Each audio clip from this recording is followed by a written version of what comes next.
नमस्कार, म शङ्कर बस्नेत।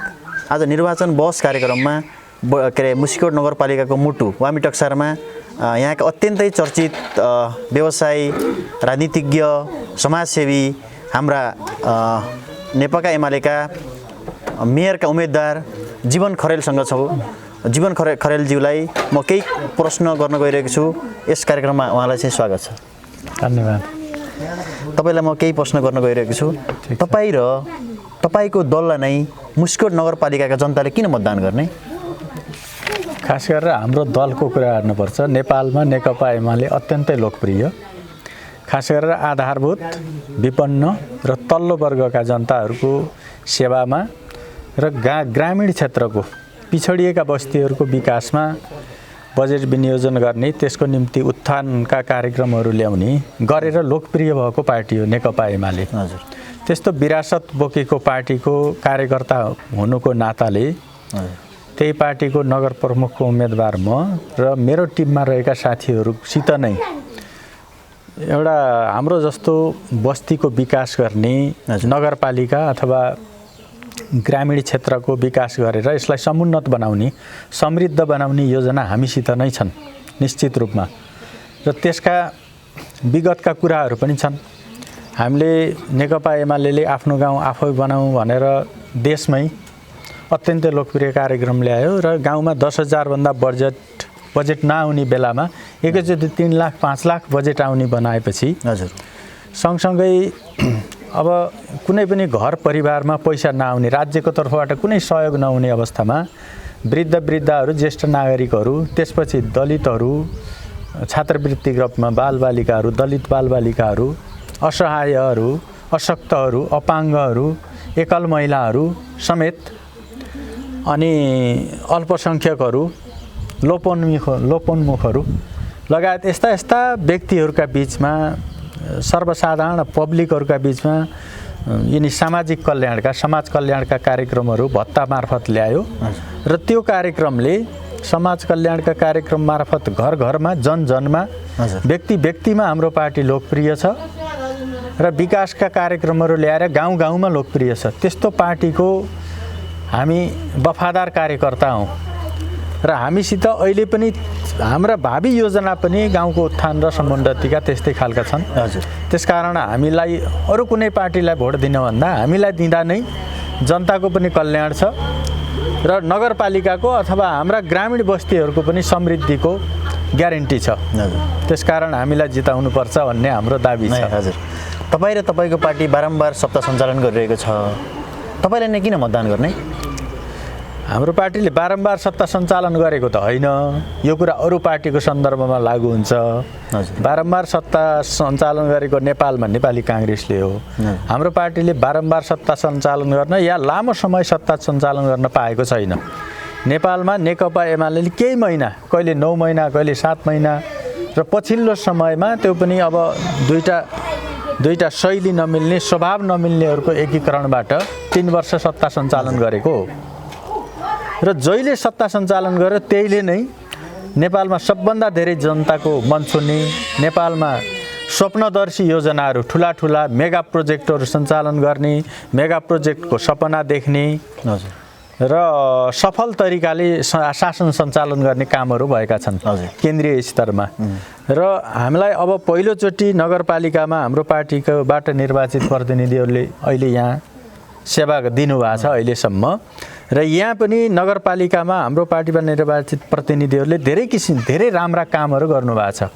यो 5 वर्षको अवधिमा यहाँको नगरपालिकाको पूर्वाधार निर्माण गर्नेदेखि लिएर सुशासनको पनि पूर्वाधार, यहाँ अब स्थानीय सरकारका निम्ति चाहिने ऐनहरू, नियमहरू, नियमावलीहरू बनाउने, कार्यविधिहरू बनाउने, उहाँहरूको सुरुको समय त 1.5 वर्ष त त्यस्तै बनाउँदै बित्यो। सुशासनका, प्रशासनका, कार्य सञ्चालनका पूर्वाधारै भन्नु पर्यो तिनीहरूलाई। त्यस्तो बनाउनु भयो भने अरू भौतिक पूर्वाधारहरू नगरपालिका जस्तै थिएन हाम्रो त। विभिन्न गाउँहरू मिलाएर हामीले जनसङ्ख्या मात्रै ठिक्क नगरपालिकालाई पुग्ने जनसङ्ख्या बनाएर नगरपालिका घोषणा गरिएको थियो। त्यसका निम्ति चाहिने एउटा क्याम्पस बाहेक अरू कुनै पनि ठुलो संरचना हाम्रो नगरपालिकाभित्र थिएन।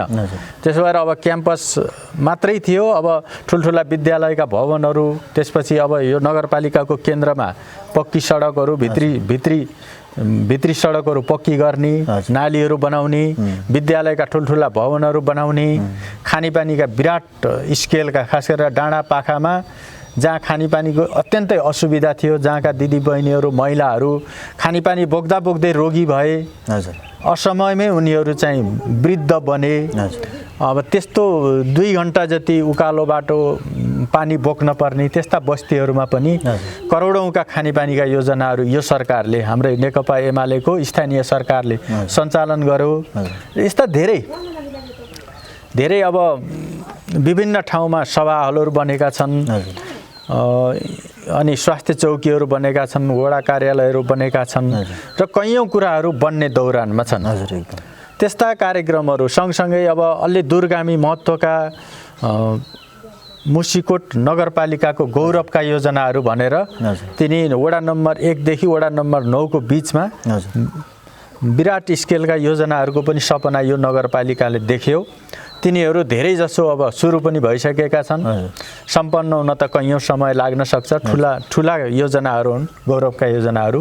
यस्ता योजनाहरू सञ्चालन गरेर नगरपालिकालाई नगरपालिका जस्तो बनाउने गरी हाम्रो सरकारले नै, नेकपा एमालेको स्थानीय सरकारले नै, जसको नेतृत्वमा नगर प्रमुखमा अहिले सोमनाथ सापकोटाज्यू हुनुहुन्छ, हाम्रै सरकारले त्यस्ता लोकप्रिय काम गरिरहेछ। त्यसकारण नेकपा एमालेलाई नै जिताउनु पर्छ।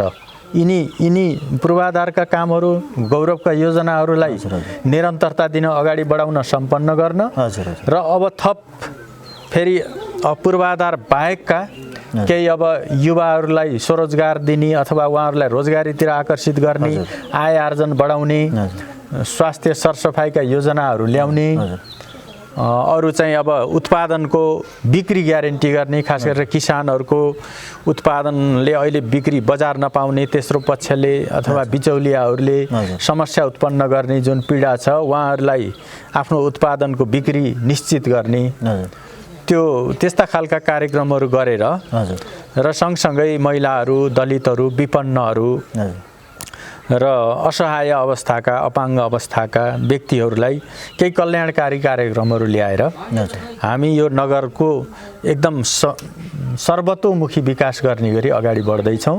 त्यसकारण नेकपा एमालेलाई नै जिताउनुपर्छ। हजुर, समाजको अति आवश्यक मुद्दा शिक्षा र स्वास्थ्यमा तपाईँका कस्ता खालका योजना छन् नि?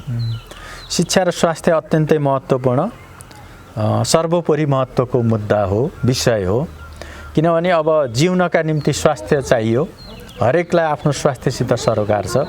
त्यसो भएर स्वास्थ्यमा अहिले पनि जनताको पहुँच अझै राम्रोसित स्थापित भएको छैन।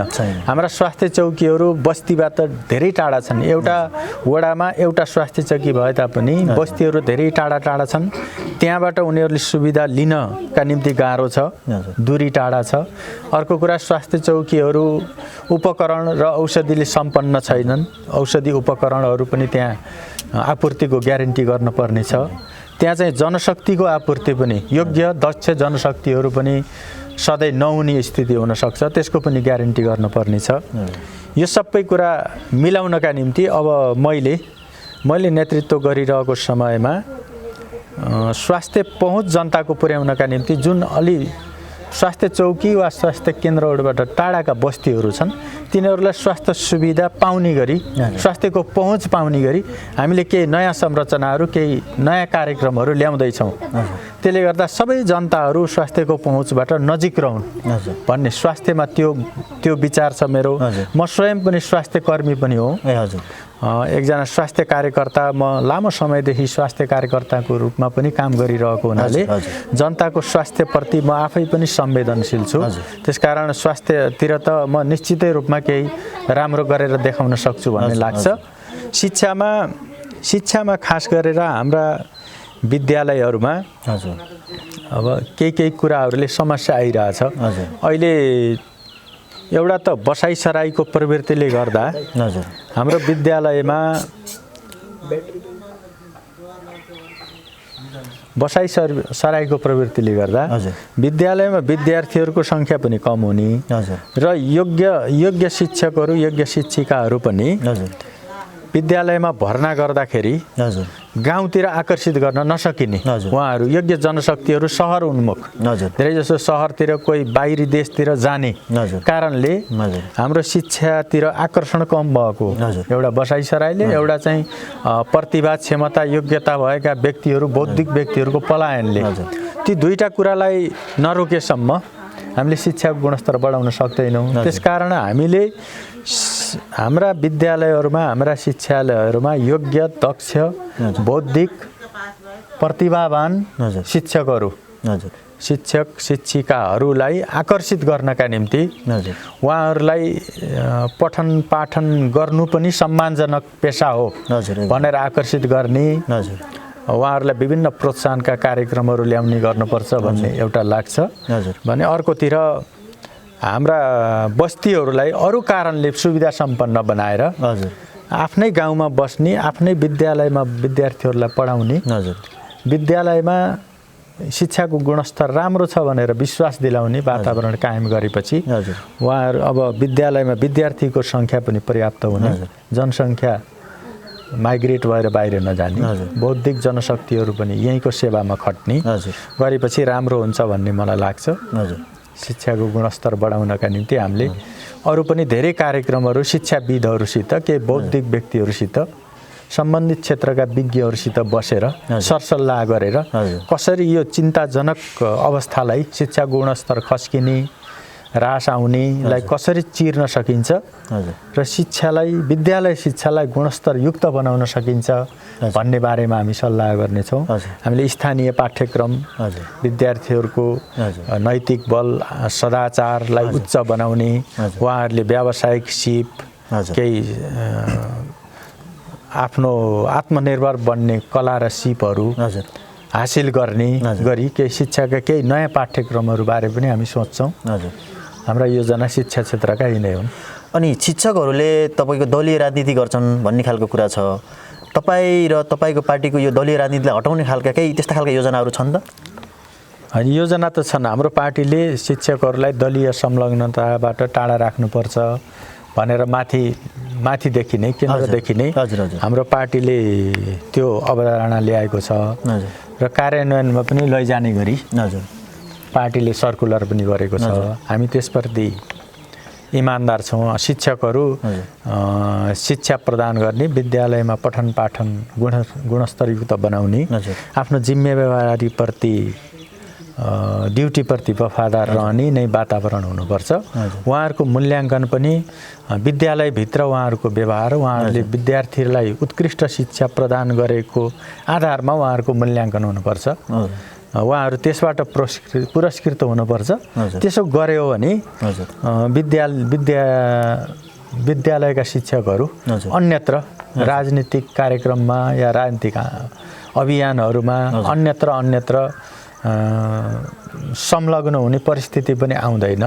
उहाँहरूलाई हामीले बालबालिकाहरूकै भविष्य निर्माणमा केन्द्रित हुने गरी कार्यक्रम दिनुपर्छ। त्यस्तो भयो भने उहाँहरू राजनीतिबाट आफै टाढा हुनुहुन्छ भन्ने मलाई लाग्छ। कसैलाई जबरजस्ती राजनीतिबाट टाढा राख्न त सम्भव पनि छैन।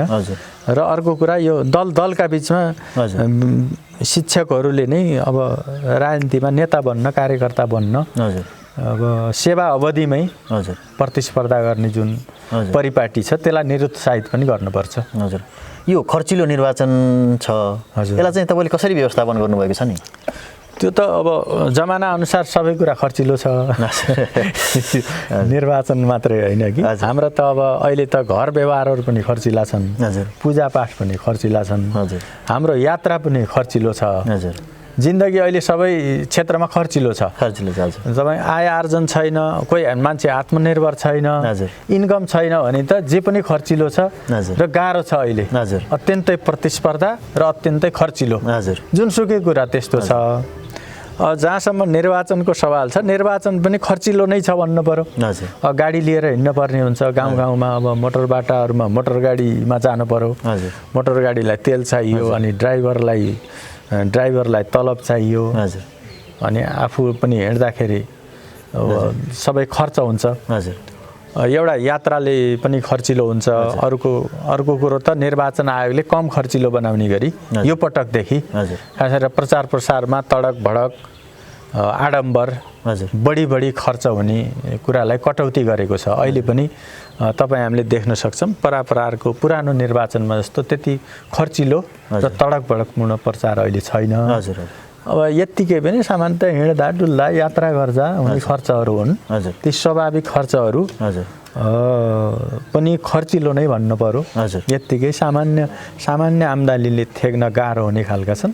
अब मेरो आफ्नै आम्दानी आफ्नै सम्पत्ति आफ्नै पुँजीले सबै खर्च थेग्नुपर्छ भन्ने पनि छैन। अब मेरा शुभेच्छुकहरू अथवा हाम्रा पार्टीका शुभेच्छुकहरूले स्वयंसेवीका रूपमा कसैले कुन खर्च बेचेर कसैले खानाको पैसा बिहोर्ने, कसैले गाडीको खर्च बिहोर्ने, कसैले प्रिन्टिङको खर्च बिहोर्ने गरेर हामीले यसलाई व्यवस्थापन गर्न सकिन्छ।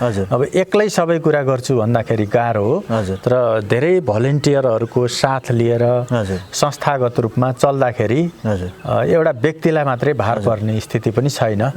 त्यसरी अब स्वयंसेवीहरूलाई परिचालन गरेर यो खर्चलाई सामान्य ठान्ने स्थितिमा म छु।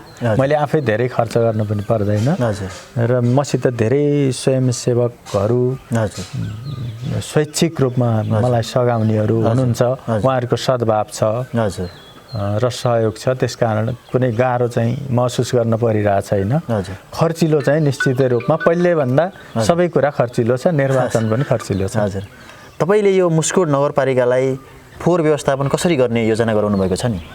फोहोर व्यवस्थापनमा धेरै जटिलताहरू छन् हरेक ठाउँमा र फोहोरको अव्यवस्था हुँदाखेरि हामी पनि चिन्तित छौँ। खास गरेर नदी किनारमा नदी प्रणाली प्रदूषित हुने, अनि त्यो प्रदूषित फोहोरले दुर्गन्ध अरू रोगहरू निम्तिन सक्ने, अनि सुन्दरतामा कमी आउन सक्ने, हाम्रो नगरको हाम्रा गाउँहरूको सुन्दरता घट्ने यस्तो पनि छ।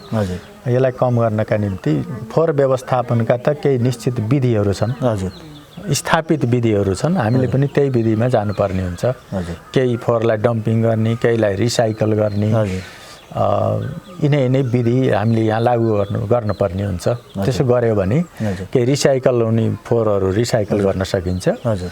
केहीलाई अब कुहिने फोहोरहरूलाई अर्ग्यानिक फोहोर भन्छ, त्यसलाई मल बनाउने अरू केही काममा उपयोगमा ल्याउन सकिन्छ र केहीलाई डम्पिङ गरेर पनि व्यवस्थापन गर्न सकिन्छ। फोहोर व्यवस्थापनका केही स्थापित विधि हामीले अरूबाट सिकेर र हामीले जानेका पनि प्रयोग गरेर व्यवस्थापन गर्न सक्छौँ। धेरै युवाहरू चाहिँ विदेशतिर अध्ययनको सिलसिलामा होस् या चाहिँ जागिरको सिलसिलामा होस्, धेरै युवाहरू चाहिँ अब नेपालबाट, यहाँ मात्रै नभएर नेपालबाटै तपाईँको पलायन हुने अवस्था छ। र नेपाललाई कस्तो रूपमा अरू विदेशीहरूले कसरी हेर्छन् भने तपाईँको नेपाल चाहिँ एउटा युवाहरू कामदार को रूपमा उत्पादन गरेको देशको रूपमा हेरिन्छ। यसलाई चाहिँ तपाईँले टेक्निकल रूपमा र विभिन्न सेक्टरमा चाहिँ कसरी अगाडि बढाउने तपाईँ र तपाईँको पार्टी कस्ता खालको योजना छन्? होइन, हाम्रा युवाहरू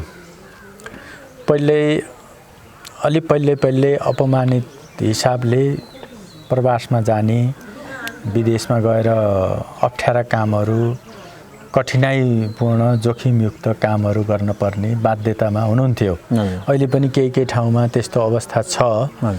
तर कैयौँ युवाहरू, नेपालका युवाहरू आफ्नो क्षेत्रमा दक्षता हासिल गरेर, विशिष्ट योग्यता प्रदर्शन गरेर, विशिष्ट प्रतिभा प्रदर्शन गरेर विदेशमा पनि आफ्नो क्षमता प्रतिभा देखाउनका निम्ति माग भएर जानुभएको छ। हाम्रो देशमा उहाँहरूको प्रतिभा, क्षमता, योग्यता, सिप, जाँगर, शक्ति, ऊर्जा उपयोग हुने क्षेत्रहरू कम भएर अथवा त्यस्तो वातावरण नभएर नै त्यस्ता क्षमतायुक्त युवाहरू पलायन हुनुपर्ने स्थिति आएको हो अथवा विदेशतिर आकर्षित हुनुपर्ने स्थिति आएको हो। यो दुईटा कुरालाई दुईटै तरिकाले सम्बोधन गर्नुपर्छ जस्तो लाग्छ।